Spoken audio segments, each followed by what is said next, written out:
ഉള്ളവരെ എല്ലാവർക്കും best wellness hub ചാനലിലേക്ക് സ്വാഗതം.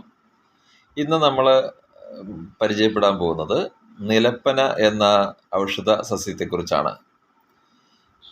ഇത് ഷുഗർ, ചുമ എന്നിവയ്ക്ക് വളരെ ഉത്തമമായ ഒരു ഔഷധമാണ്.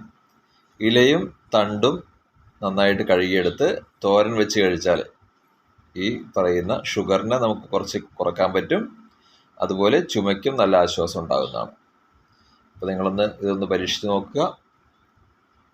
ഇനിയും സബ്സ്ക്രൈബ് ചെയ്യാത്തവർ എത്രയും പെട്ടെന്ന് സബ്സ്ക്രൈബ് ചെയ്യുക. നിങ്ങളുടെ പരിചയക്കാരിലേക്കും സുഹൃത്തുക്കളിലേക്കൊക്കെ ഫോർവേഡ് ചെയ്യുക. നമ്മുടെ ചാനലിനെ സപ്പോർട്ട് ചെയ്യുന്ന എല്ലാവർക്കും നന്ദി പറഞ്ഞുകൊണ്ട് നിർത്തട്ടെ. നന്ദി.